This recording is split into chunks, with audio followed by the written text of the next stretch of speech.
በአሁኑ ወቅት የአፍሪካ ቀንድ በአስፈሪ እሳተ ገሞራ ላይ ቆማለች። ሰማዩ በጥቁር የጦርነት ደመና ተጋርዷል።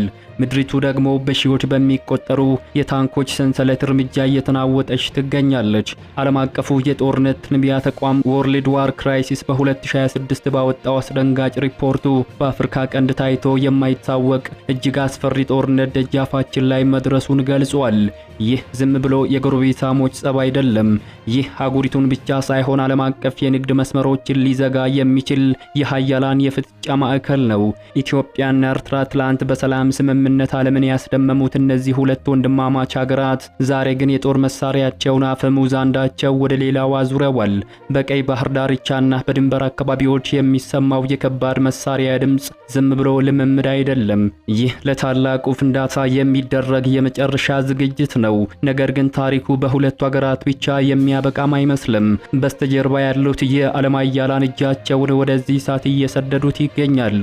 ከቀይ ባህር በስተጀርባ ያሉት የአረብ ሀገራት ከምዕራቡ ዓለም እስከ ምስራቁ ኃያላን ድረስ የራሳቸውን ስልታዊ ጥቅም ለማስጠበቅ የሚረጩት የነዳጅ ዘይት የአፍሪካ ቀንድን ወደ ዓለም አቀፍ የጦርነት አውድማ እየቀየራት ነው። የውስጥ የፖለቲካ ሽኩቻዎችና የቆዩ የታሪክ ጠባሳዎች ዳግም አገርሽተው ዛሬ በቀጠናው የሞት ሽረት ትግል ተጀምሯል። አሁን የዓለም ወታደራዊ ተንታኞች ትኩረት በአንድ ጥያቄ ላይ ነው። ጦርነቱ ቢቀሰቀስ ማን ያሸንፋል? የወታደራዊ ሚዛኑ ወደ ማን ያዘነብላል? የሚል ነው። በአንድ በኩል በቅርቡ በዓለም አቀፍ ደረጃ 9ኛ ደረጃ ላይ የተቀመጠው ከግማሽ ሚሊዮን በላይ እግረኛ ሰራዊት በማሰለፍ ከአፍሪካ ቁጥር 1 የእግረኛ ጦር ያላት ኢትዮጵያ በዘመናዊ የቱርክና የቻይና ድሮኖች ሰማዩን የሞላው የኢትዮጵያ መከላከያ ሰራዊት ከጀርባው 120 ሚሊዮን ሕዝብ አሰልፏል። በሌላ በኩል የአፍሪካ ስፓርታ ተብሎ የሚጠራውና የሀገሪቱን ሕዝብ በሙሉ ወታደራዊ ስልጠና የሰጠችው ኤርትራ ከመቼውም ጊዜ በላይ ለጦርነቱ ተዘጋጅታለች።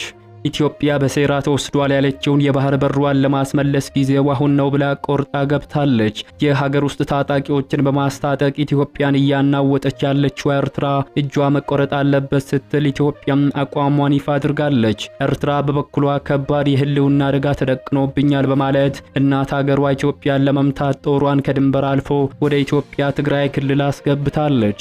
ኢትዮጵያ የባህር በር ጥያቄዋን በኃይል ለማስከበር ብትሞክርም ኤርትራ ያላት ኤስ-300 እና ሌሎች ዘመናዊ የጸረ አውሮፕላን መከላከያዎችን በመጠቀም የኢትዮጵያን አየር የበላይነት ማክሸፍ ትችል ይሆን?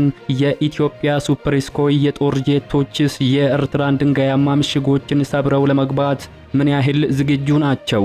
ይህ ጦርነት በይፋ ከታወጀ አሸናፊ ይኖረዋል ወይስ መላውን የአፍሪካ ቀንድ ወደ አመድነት ይለውጠዋል? ጦርነቱ የኤምሬትስ፣ የግብጽ ወይንም የቱርክ ቀጥተኛ ጣልቃ ገብነትን ይጋብዝ ይሆን? ዛሬ በዚህ ሰፊ ወታደራዊ ትንታኔያችን የኢትዮጵያና የኤርትራን የጦር መሳሪያ አቅም፣ የእግረኛ ጦር ብዛታቸውን፣ የአየር ኃይል ጥንካሬና በስተጀርባቸው ያሉትን ምስጢራዊ የኃይል አሰላለፎችን አንድ ባንድ እናነጻጽራለን። ከጥይት እስከ ሚሳኤል፣ ከታንክ እስከ ሳይበር ጦርነት የሁለቱን ሀገራት ጡንቻ በይፋ እንመረምራለን። እስከ መጨረሻው ድረስ አብራችሁን ቆዩ። ምክንያቱም አሁን የምንነግራችሁ መረጃ ምናልባትም ነገ የምንሰማው የሰበር ዜና መጀመሪያ ሊሆን ይችላል። ቪዲዮውን ሲጀምሩ ላይክ በማድረግ ጀምሩት። አዲስ የሆናችሁ ደግሞ ሰብስክራይብ በማድረግ ተአማኒ መረጃዎችን ያገኙ። አሁን ወደ ዝርዝሩ ወደ ወታደራዊ ንጽጽሩ ከመግባታችን በፊት አንድ መሰረታዊ ጥያቄን ማንሳት አለብን። ኢትዮጵያና ኤርትራ ዳግም ወደ ጦርነት አፋፍ ያመጣቸው መሰረታዊ ጉዳይ ምንድነው? ለዚህ ጥያቄ ምላሽ ለማግኘት ወደ ኋላ 3 አስርት ዓመታትን ተጉዘን የታሪኩን መጀመሪያ መመልከት ይኖርብናል። ኢትዮጵያና ኤርትራ የዛሬ 33 ዓመት አንድ አካል አንድ አምሳል ነበሩ። ሆኖም በ1985 ዓመተ ምህረት ማለትም እንደ አውሮፓውያኑ የዘመን አቆጣጠር በ1993 ኤርትራ ከኢትዮጵያ ተገንጥላ ሉዓላዊ ሀገር መሆኗንና ኢትዮጵያን በዓለም ላይ ትልቋ የባህር በር የሌላት ሀገር አድርጓታል። ይህ የመገንጠል ታሪክ በብዙ ኢትዮጵያውያን ዘንድ እንደ ታሪካዊ ስህተትና የማይሻር ጠባሳ የሚታይ ሲሆን ለኤርትራውያን ደግሞ በብዙ ሺዎች መስዋዕትነት የተገኘ የነጻነት አክሊል ተደርጎ ይወሰዳል። ይህ የታሪክ ቁርሾ በ1990ዎቹ መገባደጃ ላይ በባድመ ድንበር ምክንያት በመቶ ሺዎች የሚቆጠሩ ልጆቻቸውን ለሞት ያዳረገ አስከፊ ጦርነትን ማስከትሏል። ለ20 ዓመታት የዘለቀው ሰላምም የሌለበት ጦርነትም የሌለበት ሁኔታ በ2018 በታሪካዊው የሰላም ስምምነት ተቋጭቶ የነበረ ቢመስልም ዛሬ ግን ያ ሰላም እንደ ጧፍ መቅለጥም ጀምሯል። ዛሬ በ2026 ለግጭቱ ዳግም ማገርሸት እንደ ዋነኛ ምክንያት የሚጠቀሱት 3 ግዙፍ ነጥቦች አሉ። የመጀመሪያው የታሪካዊው ቂምና የባህር በር ፍላጎት ሲሆን ኢትዮጵያ የባህር በር ማጣቷ ለኢኮኖሚዋ ትልቅ እንቅፋት ሆኖባታል። በ2026 የኢትዮጵያ መንግስት ባህር በር የተፈጥሮ መብታችን ነው የሚለውን አቋም በጽኑ መያዙ በአስመራ በኩል እንደ ዳግም ወረራና የመገንጠልን ታሪክ የመቀልበስ ሙከራ ተደርጎ ተወስዷል። ኤርትራ ሉዓላዊነትን ለድርድር አላቀርብም ስትል ኢትዮጵያ ደግሞ ያለ ባህር በር መኖር አልችልም በማለቷ ሁለቱ ሀገራት የጋራ ጠረጴዛውን ትተው ወደ ጦር መሳሪያ ማከማቻዎቻቸው እንዲያመሩ አድርጓቸዋል። ሁለተኛው ከዓመታት በፊት በትግራይ የነበረው ጦርነት ሲሆን በሰሜን ኢትዮጵያ በተካሄደው ጦርነት ወቅት ኤርትራና የኢትዮጵያ የፌዴራል መንግስት በአንድ ወገን ቆመው የጋራ ጠላታቸውን ወግተዋል። ሆኖም የፕሪቶሪያው የሰላም ስምምነት ኤርትራን ያገለለ መስሎ መታየቱን ተከትሎ በኢትዮጵያ መንግስትና በህወሓት መካከል የተፈጠረው አዲስ መቀራረብ በአዲስ አበባና በአስመራ መካከል ያለውን የጋብቻ ስምምነት ወደ መራራ ፍቺ ቀይሮታል። አሁን ደግሞ የኃይል አስተላለፉ ተቀይሮ የኤርትራ ባለስልጣናት ከትግራይ ባለስልጣናት ጋር ጽምዶ የተሰኘ ጥምረት ፈጥረው 4 ኪሎ ላይ ጦር መምዘዝም ጀምረዋል። ሌላኛው የውጭ ኃይሎች ጣልቃ ገብነት ሲሆን ይህ ውጥረት በሁለቱ ሀገራት ብቻ የተወሰነም እንዳይሆን አድርጎታል። ግብጽ በናይል ወንዝ ምክንያት ከኢትዮጵያ ጋር ያላትን ፍጥጫ ወደ ኤርትራ ድንበር በማምጣት አስመራን እንደኋላ በር ለመጠቀም መሞከሯ ሁኔታውን ይበልጥ አባብሶታል። በሌላ በኩል የተባበሩት አረብ ኤሚሬትስና ቱርክ በቀይ ባህር ላይ ያላቸውን የጥቅም ሽኩቻ አንዱን ሀገር በማስታጠቅና ሌላውን በማስፈራራት የአፍሪካ ቀንድን የጦር መሳሪያ መሞከሪያ አድርገውታል። ትላንት በመገንጠልና በድንበር ምክንያት የተጋጩት ሁለቱ ሀገራት ዛሬ በባህር በር ፍላጎትና በቀጠናዊ የበላይነት ምክንያት የጦርነት ነጋሪትን እየጎሰሙ ይገኛሉ። ይህ የፖለቲካ ቁርሾ ነው እንግዲህ ወደ ታላቁ ወታደራዊ ንጽጽር እንድንገባ የሚያስገድደን። በሁለቱ ሀገራት መካከል ጦርነት ቢቀሰቀስ አሸናፊውን የሚወስነው የትኛው ወታደራዊ ኃይል ነው? በ2026 የሁለቱ ሀገራትን የጦር መሳሪያ ዝግጅት ለቀጠናው ብቻ ሳይሆን ለዓለም አቀፍ ተመልካቾች ማስደንጋጭ ሆኗል ነው የሚባለው። ወደ ምድር ጦር ስንገባ የምናገኘው እውነታ በአፍሪካ ቀንድ ታይቶ የማይታወቅ የሰው ኃይል ክምችት ነው ያለው። በ2026 የኢትዮጵያና የኤርትራ እግረኛ ሰራዊት በቁጥር ብቻ ሳይሆን በስነ ልቦናና በውጊያ ስልትም ለየቅል ናቸው። እንደ ወርልድ ፋየር ፓወር መረጃ መሰረት ኢትዮጵያ በ2026 በአፍሪካ ግዙፉን የእግረኛ ጦር ገንብታለች። የንቁ ወታደሮቿ ብዛትም 530,000 ሲሆን ይህ ሰራዊት የጥቁር አንበሳ ተብሎ የሚጠራው በታሪካዊ የጀግንነት ድርሳኑ ብቻም አይደለም። ከሰሜኑ ጦርነት በኋላ ኢትዮጵያ ሰራዊቷን በዘመናዊ የውጊያ ሳይንስም ቀርጻለች ነው የሚባለው። የኢትዮጵያ እግረኛ ጦር በብርጌዶችና በዲቪዥኖች የተዋቀረ ሲሆን እያንዳንዱ ወታደር አሁን ላይ የሚታጠቀው ዘመናዊ የጥቃት ጠመንጃ እንደ AK-103 እና አዳዲስ የቻይና ስርቶችን ነው። ኢትዮጵያ ያላት ትልቁ አቅም የሰው ኃይል ምንጭ ሂውማን ሪዘርቨር ነው። ከ130 ሚሊዮን በላይ ህዝብ ያላት ሀገር በመሆኗ ጦርነት ቢቀሰቀስ እስከ 5 ሚሊዮን የሚጠጋ ዜጋን በአጭር ጊዜ ውስጥ የማሰልጠንና ወደ ግንባር የመላክ አቅምም አላት። ይህ ሂውማን ዌቭ ወይንም የሰው ኃይል ሞገድ ስልት ማንኛውንም የጠላት ምሽግ በቁጥር ብልጫ ሰብሮ የመግባት አቅምን ይሰጠዋል።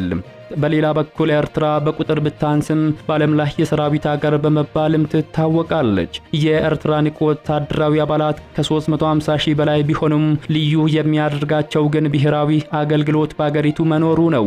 በኤርትራ ውስጥ እያንዳንዱ ጤነኛ ዜጋ ወታደር ነው። ይህ ማለት ኤርትራ ጦርነት ስታውጅ ተጠባባቂ ኃይል ብላ የምትጠራው የተለየ ክፍል የላትም።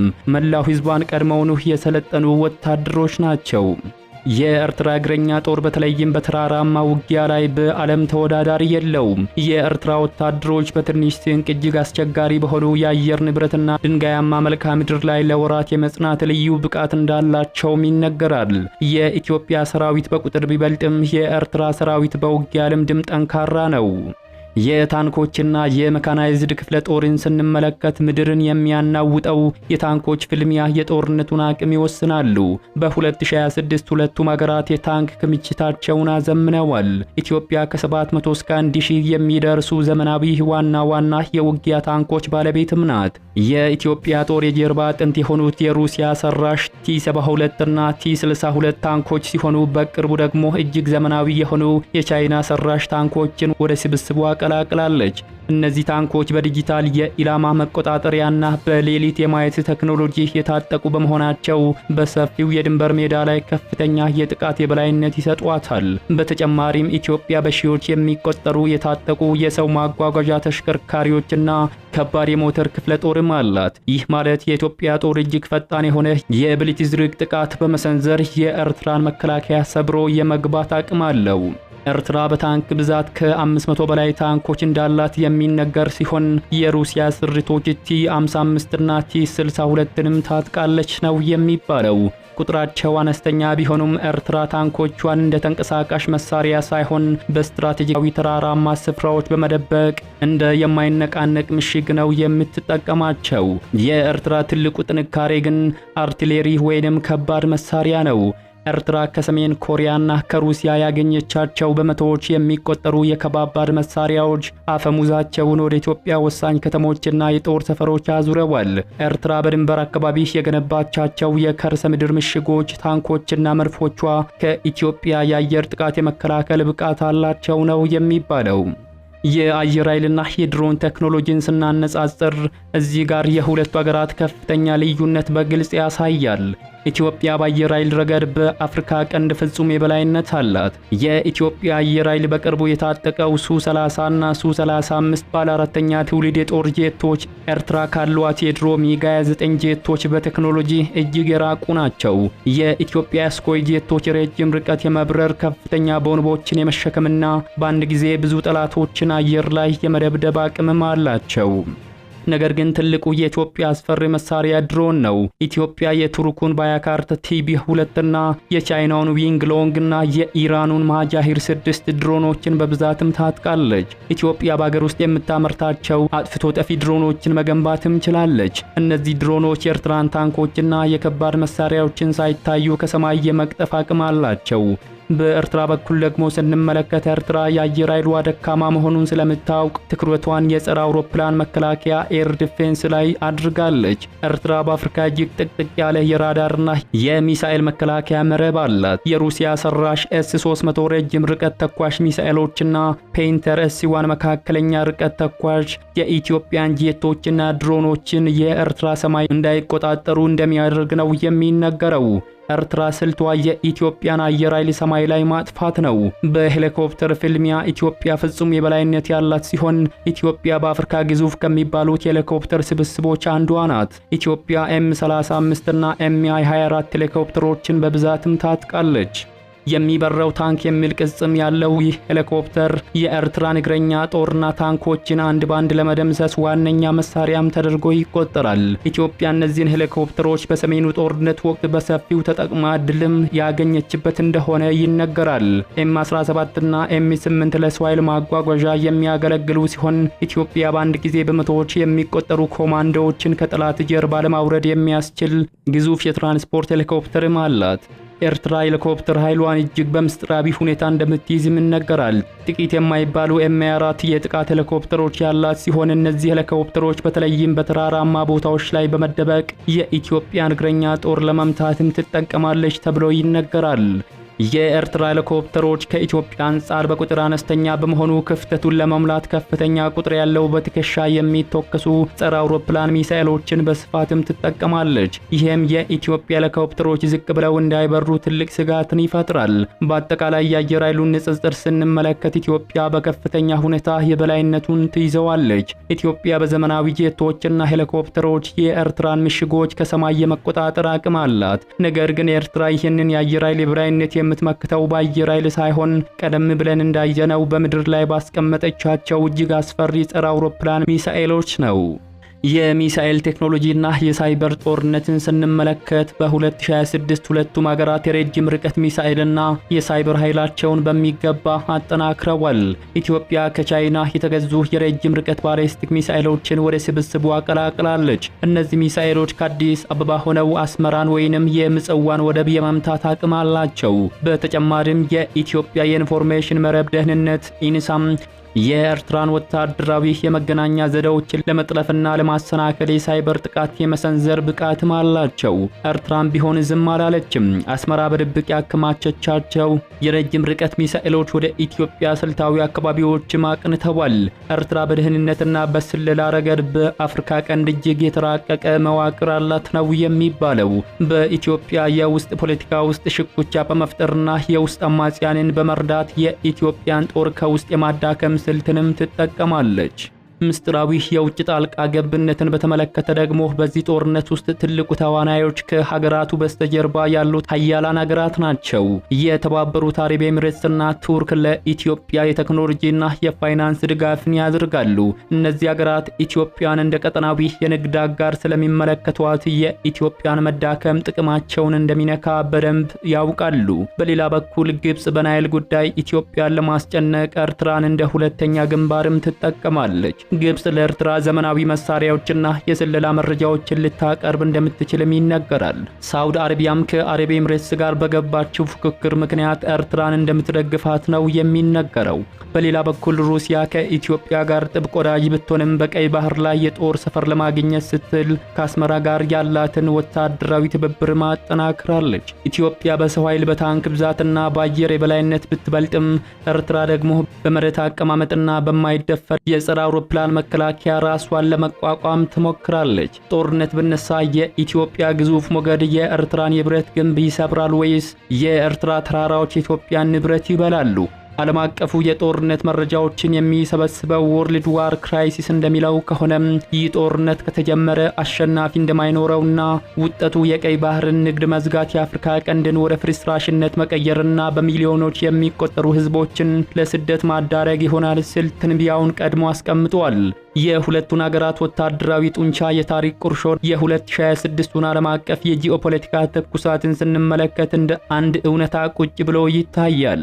የአፍሪካ ቀንድ በታሪኳ አይታው የማታውቀው እጅግ የረቀቀና ከፍተኛ ጥፋት ሊያስከትል የሚችል የጦርነት ደጃፍ ላይ ቆማለች። ኢትዮጵያ በ503,000 ብርቱ ሰራዊቷ በዘመናዊ የቱርክ ድሮኖቿና በዘመናዊ ጄቶቿ የሀገሪቱን ወታደራዊ የበላይነትንም ተቆጣጥራለች። በአንጻሩ ኤርትራ ከፍተኛ የሆነ የምድር ጦር በማሰማራትና በአፍሪካ አስፈሪ በተባለው የጸረ አውሮፕላን መከላከያ መረቧ ማንኛውንም ጥቃት ለመመከት አድብታ ትጠብቃለች።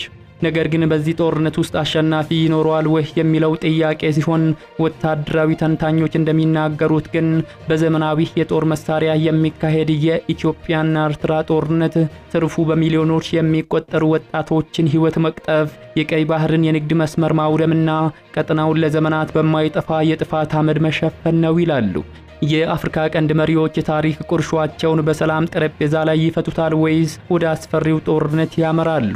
መልሱን ለጊዜው እንተወው። ስለ ኢትዮጵያና ኤርትራ ወታደራዊ ኃይል ንጽጽር ያቀረብነው ሰፊ ትንታኔ የተከታተላችሁትን ይመስል ነበር። እናንተስ የሁለቱ ሀገራት ወታደራዊ ፍጥጫ መጨረሻው ምን ይሆናል ብላችሁ ታስባላችሁ? ሐሳባችሁን በኮሜንት መስጫ ላይ ያስፍሩልን። ትንታኔው መረጃ ሰጪ ሆኖ ካገኛችሁ ላይክ ማድረጋችሁን እንዳረሱ፣ ለሌሎች እንዲደርስ ደግሞ ሼር አድርጉ። አዲስ የሆናችሁ ደግሞ ሰብስክራይብ በማድረግ አዳዲስና ወቅታዊ ተአማኒ መረጃዎችን ያገኙ። በሌላ መረጃ ዳግም እስከምንገናኝ በያላችሁበት መልካሙን ሁሉ ተመኘን።